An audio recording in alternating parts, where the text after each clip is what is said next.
nice, and I see some great point made. If you can't identify a compelling story, would this be a sign that you shouldn't be bidding on that particular project? Yeah, I mean, not necessarily. It's not always. I'm saying like you will have some or the other. If you think that it's that bid is worth chasing, you definitely will have a story, to narrate, right? So it need not be like a huge story or anything, but even win themes, right? Yeah, you're going to have your win themes. You're going to tell them why you're bidding. Otherwise, if you see there is no win themes, there is no powerful story and no connection or relation with the customer, then I think we should be considering whether it's even worth investing our time in, right? So that's where the bid no bid qualification process and all of that comes into picture. Second one is, what's that one thing that you picked up from this webinar that you're going to take it further? Because you do know, once it's in the chat, I'll be following up with you. So please do write it. What's it one thing that that you have taken from this webinar? And then I'll be Scribble quiz is still there. Thank you for staying until late. You know, Scribble quiz is there. But I'll pick a few questions that's already came out. So please do have your questions here. But what I'm more interested is what's it one thing that, yes, I know that, or I didn't know that, but I'm going to take it further. What's it one thing? I'll leave you there with the thought. And in the meantime, Veekshitha, let's go and, there's a lot of good messages from you. We'll send Yeah, all the love and support to you. sure. Thank you for joining. But the questions. The first question is, okay, I think from anonymous attendee. I don't know who it is, but what grammatical checks do you do while reviewing the proposal? Okay, so the basic grammatical check, first of all, that's very important. You know that you need to be doing what is a key in word. You just have to press the F7 button and just do that basic grammatical check. But other than that, it could be like the English, right? US English, UK English is different. So, and if, Indians in India, we follow the UK English. So it depends on different region that you're supporting your bits. So checking on the differences, for example, if I have to give you organization is Z in US and S in UK. So these kind of Mm, mm, mm, the things, and capitalizing where do you need to capitalize, unnecessary bolding of words, capitalizing it everywhere, it's not allowed. So these kind of things. And also active and passive voice, right? That's very important because we always want to keep it in active voice and not in passive, because that kind of gives you that that we're not really being that changes the tone of the sentences. So we should be always trying to write active passive. So these are some of the important ones. But other than that, it's more about the sentence structure. The proposal editors would know that. And the important things about not making any mistakes in terms of the spelling errors, the basic mm. spelling errors is something that we cannot think of making in a proposal. Yeah. Nice. Thank you. Hope that was useful. Have you got any tips to help guide the writer so they use the right amount of emotion in a bit? This is the first question from Scott. I know there are a few more from Scott. Have you got any tips to help guide the writer so they use the right amount of emotion in a bit? Any checklists or any cheat sheets that you say, you know what, this is the emotion that I want from you, Mhm. like a director in a movie and slapping the actors to get the emotions out?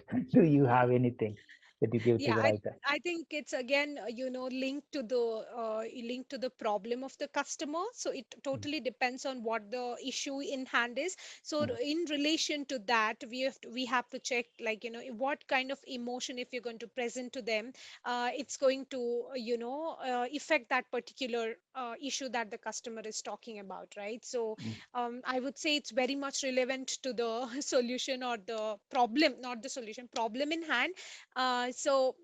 Basically, it is, I think, about knowing your customer well, and trying to say that where if you do this a little too much, it's going to not, they're not going to like it, right? So that kind of emotion we shouldn't overemphasize on anything, basically, mm, but try to bring in that human element in there, right? When you're talking about a simple product, for okay, let me take an example of a furniture. If you're a furniture based company, and if you're talking about the benefits, ergonomic benefits and all of that, so talk talk about in terms of how it's going to help the customer, rather than just demeaning them and saying that, if you don't have it, this is going to. So avoid those negative emotions, but target on the positive. So this is applicable to basically any field.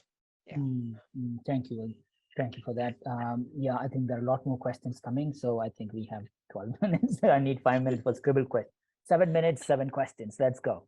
So, Okay. question maybe off topic. No, no question is off topic. Neeraj. So Neeraj is asking, will the same approach, the persuasive writing and the storytelling, work for lead generation? Say, for example, email campaigns, LinkedIn campaigns, etc. Definitely, Neeraj. I think there it plays even more a bigger role, right? Correct. Because Correct. that's where you have to be convincing them to, and that's where you're going to go and see the lead, and also interact with a lot of agencies to get you those leads and all that. So telling Mm, them that why mm. they should be coming to you, not others. That's, I think, persuasion is very important there, right? There it begins right there. 100%, 100%. I think, as Veekshitha mentioned, Neeraj, it's even more important for you to build that know me, like me, trust me, buy me very, very quickly with your Yes. emotions in marketing. So brilliant. Thank you. Hope that was useful, Neeraj. So Manish asks, okay, you are bidding it for the first time. You haven't bid for this particular project. How do you build the persuasive story when you're bidding first time for a project that you haven't bid before? Yeah, so like I mentioned, past performances, talk about, get the testimonials from your, clients of the similar industry or the domain, because this customer is totally new to you. They don't know anything about you. So they, in this instance, you can talk about your company's credentials, right? How it's going to tally with your solutions. And then mainly it's about your, the past records and your testimonials, and also your, current interaction with your solution experts, to say how you can customize your solution for this particular client, right? So you can write those persuasive writing, use those persuasive writing techniques to tell them that you do really know what you're doing for them, right? That's a good one. Thank you. Thank you, Chita. I hope that was useful. And Pallavi asks, I'll come to the chat, but let me pick up the Q&A in the Q&A one. Pallavi ask, how do we ensure that we maintain a consistent tone in the proposal while also telling a persuasive story? Yeah, that's a very good question. I think it's about, this is where our style guides and all of that comes into use. Mm, And again, this, tallies down to our grammar. And so even with that first question related to grammar, we need to maintain a style guide. We also should have a content style, right? So why do we have proposal writers in the team, and even proposal managers? They would have definitely written proposals in the past. So they know how, a particular response will be consistent, if you, what kind of a tone we should be using. So I think right in the kickoff call, or in the meetings post that, where you're going to talk about the content planning, you should decide on an approach, like this is a tone we will be putting in our proposal. And mm, then guide all the SMEs and all the team who's involved, who's giving you the responses, telling them that let's stick to, this way of responding. And then obviously there will be editing, and editors, or and who reviewers will have to ensure that it's all going and flowing out well, and not really looking different from each other, right? The previous para or the sentence shouldn't look like someone else has written it. It should look mm, like the mm, entire proposal has been written by one single person, or the, mm. one team, right? It shouldn't be like it's all coming from everywhere, or copy pasted, or anything like that. It has a lot of efforts gone into it. So that's what we should be able to convey through our proposal. Got it. I think when I think that I have few questions, I really have more questions coming now, which is good. Which is good. So Venu asks, usually the bid or proposal manager, solution architects come from technical side, and this storytelling concepts requires a creative mind. Is it good practice to hire a storyteller or train the team about storytelling?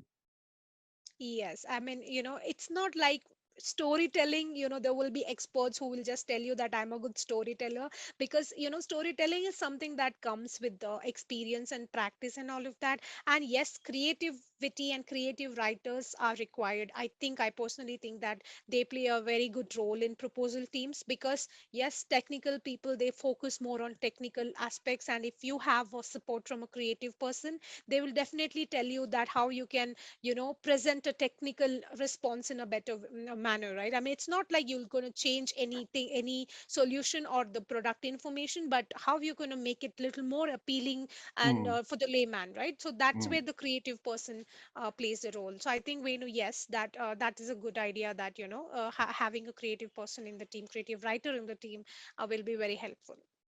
Yes, Venu, I'm happy to take bookings for Veekshitha going forward. You can. So I'll give you my details, Venu. You can book Veekshitha straight from here. Thank Oh you. my God. Thank you, Venu. I think that's a good one. Okay, I still haven't come to the chat. Thank you for the questions, guys. I will get there. So when we are starting a new company, how do we persuade an opportunity without any previous project experience? I think we covered that, isn't it? Yeah. Nishant. So Yeah. again, it's from the similar companies. I'm sure you could always connect the dots. You could always find something that you have done in the past that might be Yes. applicable. So there is no way that you are going to start anything from scratch, right? There is always something, and you need to find what's the thing. That's it, Nishant. So I'm sorry, I've cut the answer, but it's because Weeks already answered it. So let me finish that. Done. Okay, next one is from Rohit. How important is to add success stories to your response if we don't have anything which directly responding to a proposal? How best can we utilize success stories, testimonials? Yes, I think we will be in. I mean, most of us, at least we would have been in this situation, right? I mean, sometimes because we have offer different solutions from our companies, and sometimes it may not be relevant to one particular solution because we may not have done that in the past. It could be the first time that we are doing, but still, I think any kind of success stories, happy stories will help us, right? So, let's try to make it as much relevant as possible. But when we do not have it, still adding success stories, if your company has done it and if it is even closely matching to the solution that it's you're offering, I think you might as well use it, right? Perfect. Thank you. Thank you for that. So again, I was just typing. Scribble quiz will begin in 5 minutes. I know we are running few minutes late, but if you can stay, that'll be good because there is something special that I'm going to announce later. So thank you. If you can stay, that's good. Be great. Let me finish that. Okay, let me get back to the chat questions. Again, Rohit, hope that answer helps. Okay, Scott alone has few questions. So let me go. I'll go from the bottom, so in that way I'm not missing anything. You have got lots of thank you messages, Weeks. Thank you for the Yeah. webinar. That's the one. Going from the bottom, do you plan, Scott's question again, do you plan or storyboard before you begin writing? Is this a team effort or an individual activity? I think it's a team effort, and yes, definitely storyboard planning is important. We have done that in the past, Scott, together. So Scott and I have worked together. He was Ah, my manager in my previous organization. I was Scott. so surprised to see him here because he just literally gave me a surprise by joining this call. And we have worked on a lot of concept stories, presentations together, and he's really great at it. Yeah, so I think I hope I answered your question, Scott.